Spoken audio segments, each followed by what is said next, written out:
కేసులో శిక్షార్హులే, ఈ విషయం గుర్తుపెట్టుకోండి. యా వెంకటరెడ్డి గారు గుడ్ మార్నింగ్. మీ దగ్గరకు వచ్చే ముందు ఒక్కసారి లోకేష్ బయట ఒకసారి ప్లే చేయండి పీసీఆర్ ఒకసారి ప్లీజ్. నేను గతంలో కూడా చెప్పాను, మాతో ధీటుగా పోటీ పడలేక కుల మత ప్రాంత విభేదాలు రెచ్చగొట్టి రాజకీయ లబ్ధి పొందాలనేది వైకాపా లక్ష్యం. దాంట్లో మీకు ఎలాంటి సందేహం అవసరం లేదు. పాస్టర్ ప్రవీణ్దే కాదు, ముందు ముందు కూడా ఇలాంటి అనేక డ్రామాలు వాళ్ళు చేస్తారు. ప్రజలందరూ అప్రమత్తంగా ఉండాలి. అనేక డ్రామాలు చేస్తారు. ఇప్పుడు ప్రభుత్వం ప్రతి ఇష్యూని సీరియస్ గా తీసుకుంటుంది, దర్యాప్తు చేస్తుంది. ఒకవేళ ఎవరైనా తప్పు చేస్తే వాళ్ళు వదిలిపెట్టే ప్రసక్తి ఉండదు ఈ ప్రభుత్వంలో. ఎవరినవని టీడీపీ వాళ్ళు అవ్వచ్చు, వైకాపా వాళ్ళు అవ్వచ్చు, జనసేన వాళ్ళు అవ్వచ్చు, బీజేపీ వాళ్ళు అవ్వచ్చు, ఎవరిని అవ్వచ్చు. ఎవరిని వదిలిపెట్టదు. తప్పు చేస్తున్న మటుకు ఎవరిని వదిలిపెట్టదు ఈ ప్రభుత్వం. అది చాలా క్లారిటీగా లా అండ్ ఆర్డర్ విషయంలో గౌరవ ముఖ్యమంత్రి గారు చాలా క్లియర్గా ఉంది. నేను గతంలో కూడా చెప్పాను. యా రైట్ వెంకటరెడ్డి గారు విన్నాం. కుల మత ప్రాంత విభేదాలు రెచ్చగొట్టి వైసీపీ లక్ష్యంతో పనిచేస్తోంది. సో ఆయన ఇప్పుడు కూడా నేరుగా రారు.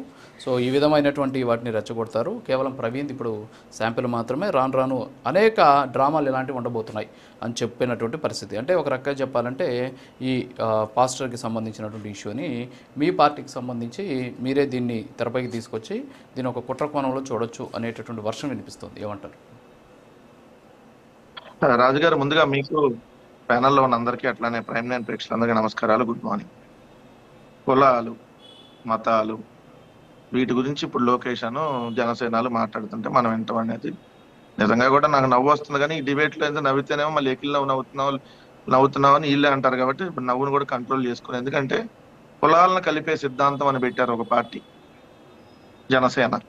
వాళ్ళ దాంట్లో ఉంటది కులాలను కలిపే సిద్ధాంతం. మళ్ళీ అదే ఆయనే మాట్లాడతాడు ఏమని, కాపు కులం ఎక్కువ మంది ఉన్నారు, మీ కాపులకు ముఖ్యమంత్రి కాలేదు ఇప్పుడు వరకు, మనందరికి అయ్యేటటువంటి హక్కు లేదా అంటాడు. మళ్ళీ చివరికి తీసుకెళ్లి ఇంకో కులం దగ్గర తాకట్టు పెడతారు.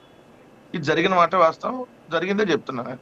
2, నేను ఇంటర్మీడియట్ లో బాప్టిజం తీసుకున్నా అంటారు, ఈ రోజేమో సనాతని అయిపోతారు. మరి బాప్టిజం ఎప్పుడు విరమించుకొని మళ్ళీ ఎప్పుడు హిందూ మతంలోకి వచ్చారో తెలియదు. వాళ్ళ తండ్రి దీపారాధన కుండీలో సిగరెట్ వెలిగించుకుంటాడని చెప్తాడు, వాళ్ళ తండ్రి రామ జపాలు చేస్తాడని చెబుతాడు. రోజు రెచ్చగొట్టేటటువంటి హిందూ మతస్థులారా మీకు అసలు పౌరుషం లేదా అని రెచ్చగొట్టేటటువంటి వ్యాఖ్యానాలు చేస్తుంది ఎవరు? గౌరవ ఉప ముఖ్యమంత్రి పవన్ కళ్యాణ్ గారు కాదా? గౌరవ ముఖ్యమంత్రి చంద్రబాబు నాయుడు గారు కాదా? తిరుపతి లడ్డులో జంతువుల కొవ్వు కలిసిందని చెప్పి అబద్ధాలు ప్రచారం చేసి మొత్తం ఎంటైర్ భారతదేశంలో ఉన్నటువంటి హిందువులందరినీ రెచ్చగొట్టేటట్టుగా చేసింది సాక్షాత్తు ముఖ్యమంత్రి గారా? ఈ ముఖ్యమంత్రి చంద్రబాబు నాయుడు గారు చేసింది తప్పే.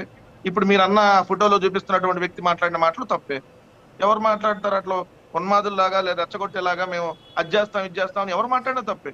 సామాన్య పాస్టర్ మాట్లాడినా తప్పే, సామాన్య వ్యక్తి మాట్లాడినా తప్ప, నేను మాట్లాడినా తప్పే, మీరు మాట్లాడినా తప్ప, ముఖ్యమంత్రి మాట్లాడినా తప్పే, ఉప ముఖ్యమంత్రి మాట్లాడినా తప్పే. మరి వాళ్ళకో రూల్ వీళ్ళకో రూల్ ఉండదు కదా. ఎందుకంటే మీరు ఇప్పుడు జంతువులు కొవ్వు కలిసింది, ఈ ప్రసాదాన్ని అయోధ్య లడ్లకు పంపించేశారు, 1,00,000 లడ్లు తయారు చేసి పంపించారన్నారు. నిజమా? మీరు గుడిల మీద చేసుకొని చెప్పండి సార్. నేను హిందూ మతస్థుడిగా చెప్తున్నా, వాళ్ళే చెప్పారు జంతువులు కొవ్వు కాదండి, ఇది కల్తీ నెయ్యి వచ్చింది, దాన్ని మేము వాడలేదు, 2 ట్యాంకులు వెనక్కి పంపించామని చెప్పారు. అది కూడా ఎవరి హయాంలో జరిగింది? వీళ్ళు ముఖ్యమంత్రిగా ఉన్న హయాంలో జరిగింది. కానీ జంతువులు కొవ్వు కలిపేశారు, దేవుడికి ప్రసాదం పెట్టేశారు, అయోధ్యకు 1,00,000 లడ్లు తయారు చేసి పంపించారని చెప్పి, ఇది కదా మత ఉన్మాదం, ఇది కదా మతాన్ని రెచ్చగొట్టి చేసేది. వెళ్ళి ఏది మెట్లు కడిగినట్టుగా డ్రామాలు చేసి డ్రెస్సులు వేసుకొని సనాతన వేషం, దాంట్లో చెప్పులు వేసుకొని సనాతన వేషంలో మరి దీక్షలు చేసేస్తారు. ఇట్లాంటివన్నీ మర్చిపోయేసి ఈరోజు మాట్లాడేస్తా ఆయనది హత్య లేదంటే రోడ్డు ప్రమాదమా? రాష్ట్ర ప్రభుత్వం డిసైడ్ చేసిందా సార్? అంటే నేను 10 రోజులుగా చూస్తున్నాను, నాకైతే ఎక్కడ ఇదిగోండి పోలీస్ శాఖ ఇది హత్య కాదు, ఇదిగోండి ఇది రోడ్డు ప్రమాదమే అని చెప్పి ఫైనల్ రిపోర్ట్ ఏమైనా ఇచ్చారా? 10 రోజులు దాటింది కదా వాళ్ళకి, ఎందుకు ఇవ్వలేదు? ఎఫ్ఐఆర్ రిపోర్ట్ ఇప్పటి వరకు ఎందుకు ఇవ్వలేదు? సారీ, ఎఫ్ఐఆర్ ఆయన పోస్ట్ మార్టం రిపోర్ట్ ఇప్పటి వరకు ఎందుకు ఇవ్వలేదు? పోస్ట్ మార్టం చేసి 10 రోజులు అయింది కదా, పోస్ట్ మార్టం రిపోర్ట్ లో ఏముందో 10 రోజుల నుంచి ఎందుకు ఇవ్వలేదు? రెండవది, సీసీ ఫుటేజ్ పోలీసు వాళ్ళు రిలీజ్ చేశారా, ప్రైవేట్ వ్యక్తులు రిలీజ్ చేస్తున్నారా? నేను సాక్షాత్తు ఏలూరుకు సంబంధించి వాళ్ళు ఎవరైతే ఉన్నారో డిఎస్పీ ఎంక్వైరీ చేస్తున్నా, ఈ సీసీ ఫుటేజ్ మేము రిలీజ్ చేయలేదని చెప్పాడు. మరి ఇప్పుడు మీరు ప్లే చేస్తున్న సీసీ ఫుటేజ్ ఎక్కడి నుంచి వచ్చింది? మీకు ఆంధ్రప్రదేశ్ రాష్ట్ర పోలీస్ శాఖ ఫలానా రోజు ప్రెస్ మీట్ పెట్టి రిలీజ్ చేస్తుందా, లేదా మీ మీడియాకు పంపించిందా? Not only prime nine sir, నేను మిమ్మల్ని అంటలేదు, దయచేసి అర్థం చేసుకోండి. ఎంటైర్ సోషల్ మీడియా మొత్తం తిరుగుతుంది కదా ఇది. ఈ సీసీ ఫుటేజ్ ఎవరు బయటకు తీశారు? రెండు రోజు ఆయన తాగెళ్ళాడు అంటున్నారు కదా. తాగెళ్తే పోలీసు వాళ్ళు ఎలా అలో చేశాడండి? ఎస్ఐ బుద్ధి జ్ఞానం ఉండదు ఎస్ఐకి? ప్రవీణ్ కాదండి, మీరు తాగెళ్ళినా నేను తాగెళ్ళినా ఇంకోళ్ళు తాగెళ్ళినా రోడ్డు మీద పోలీసు వాళ్ళు పట్టుకున్నప్పుడు పర్లేదండి అని చెప్పి టీ ఇచ్చి టిఫిన్లు పెట్టి సాగనం పంపిస్తారా? తప్పు కదా అది.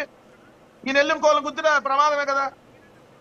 మరి ఈ అన్ని అనుమానాలు ఉన్నాయి. నేను అంటల్లా, తెలుగుదేశం అధికార ప్రతినిధి అంటున్నాడు, మహాసేన ఉన్నది కదా రాజేష్, ఆయన చెప్పాడు మొన్నటి దాకా దీని మీద అనుమానాలు ఉన్నాయి, పోలీస్ వ్యవస్థ ఏం చేస్తుంది, ఇన్ని రోజులు అవుతున్నా ఏం తెలుస్తుంది అని చెప్పి నిన్నగా మొన్న కూడా మాట్లాడాడు ఆయన.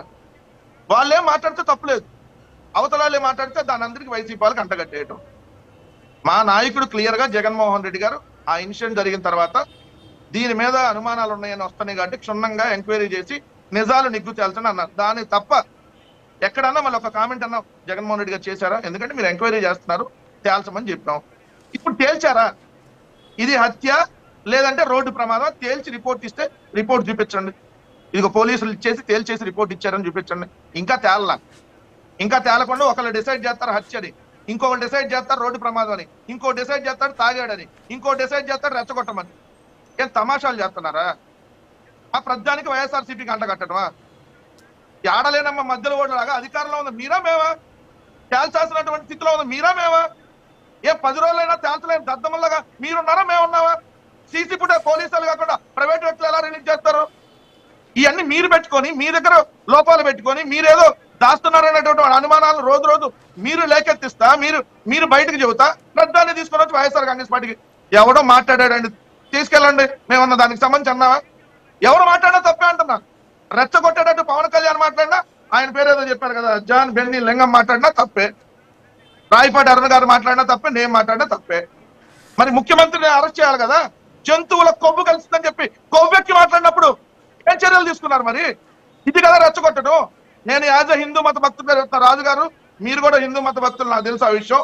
నేను కూడా హిందూ మత భక్తుడిగా పవిత్రమైనటువంటి తిరుమల వెంకన్న పేరు పెట్టుకున్నటువంటి వ్యక్తిగా చెప్తున్నా, తిరుమల లడ్డులో ఎటువంటి కల్తీ జరగలేదు.